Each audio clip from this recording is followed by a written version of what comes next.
মহাকুম্ভ মেলা। এই মহাকুম্ভ মেলা 144 বছর পর পর কেন হয়? এই মেলাটি হিন্দুদের কাছে এক বড় ইতিহাস। গঙ্গা, যমুনা, সরস্বতীর মিলন তীর্থ এখানে, অর্থাৎ প্রয়াগরাজ।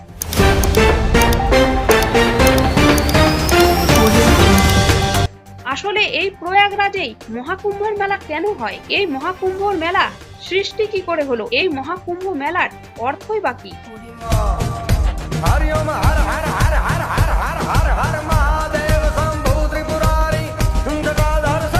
আমরা তো সকলেই চাই এই মহাকুম্ভ মেলায় অংশগ্রহণ করতে এবং গঙ্গায় স্নান করে পাপ থেকে মুক্তি হতে। আর এই মহাকুম্ভ তীর্থতে যে একবার গঙ্গা স্নান করে তার নাকি সমস্ত পাপ নাশ হয়ে যায়। আর আমরা সকলেই জানি এই মেলাটি উত্তরপ্রদেশের প্রয়াগরাজে হয়। আর ভারতের মধ্যে সব থেকে বড় মেলা হচ্ছে এই কুম্ভ মেলা। কুম্ভ মেলার আয়োজন হয়েছিল 644 খ্রিস্টাব্দে। হর্ষবর্ধন নামক ব্যক্তিটি প্রথম এই মেলার আয়োজন করেছিলেন। 12টি কুম্ভ মিলে একটা মহাকুম্ভ হয়। আর দেবতাদের একদিন, আমাদের এক বছর। আমরা হিন্দু শাস্ত্র মতে সকলেই জানি সমুদ্র মন্থন হয়েছিল। আর সেই সমুদ্র মন্থন থেকে অমৃতের কলস বেরিয়েছিল।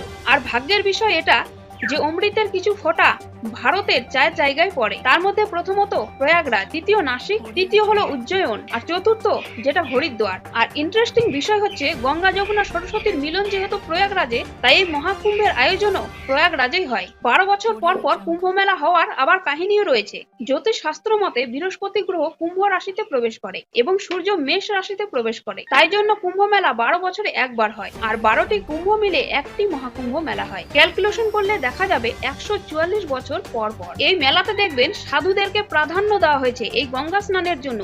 কিন্তু এটা কেন হয় জানেন? কথায় আছে তারা নাকি প্রথমে স্নান না করলে এই মেলার সুফল পাওয়া যায় না। যখন সমুদ্র মন্থন হয়েছিল, সমুদ্র মন্থন চলাকালীন সেখান থেকে কালকূট বিষ বের হয়েছিল এবং সেই বিষটিকে স্বয়ং মহাদেব নিজে কণ্ঠে গ্রহণ করেছিল।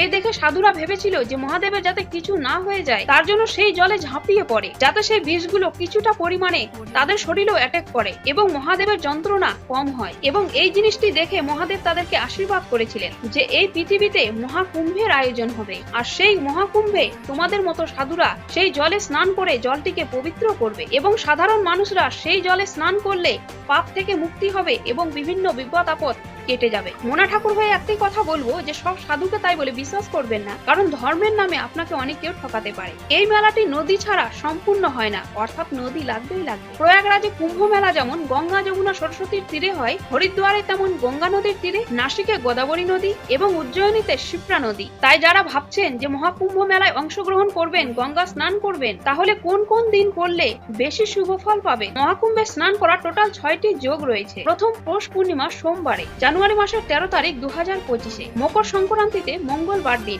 জানুয়ারি মাসের 14 তারিখ, জানুয়ারি মাসের 29 তারিখ বুধবার মৌনী অমাবস্যা রয়েছে, সেটাতেও কিন্তু যোগ রয়েছে। তারপর বসন্ত পঞ্চমী অর্থাৎ ফেব্রুয়ারি মাসের 3 তারিখে, তারপর মাঘী পূর্ণিমা বুধবার ফেব্রুয়ারি মাসের 12 তারিখ এবং অবশেষে সেটা হলো মহাশিবরাত্রির দিন, যেটা পরে বুধবার ফেব্রুয়ারি মাসের 26 তারিখে। এবার অনেকে হয়তো ভাবছে যে সেই তিথিগুলোতে নাও যেতে পারি কোনো কারণে, তাহলে যে কোনো দিন গেলেই হবে। তবে সময় থাকতে এই মেলা যতদিন চলছে তার মধ্যেই স্নান করতে হবে। এবং এই কুম্ভ মেলার কিছু ইতিহাস এই ভিডিওর মাধ্যমে আপনাদের কাছে শেয়ার করলাম। এর থেকেও বেশি কিছু যদি জানতে চান তাহলে কমেন্ট বক্সে অবশ্যই জানাবেন। তাই সবাইকে বলি অংশগ্রহণ করুন কুম্ভ মেলায় এবং সমস্ত মনের ইচ্ছা পূরণ করুন, কারণ এই সুযোগটা বারবার আর পাবেন না, কারণ 144 বছর পর মাত্র একবার। এবং এই কুম্ভ মেলাতে আমিও অংশগ্রহণ করব, সেটার ব্লগ ভিডিও আপনারা পেয়ে যাবেন। তাতে থাকবেন।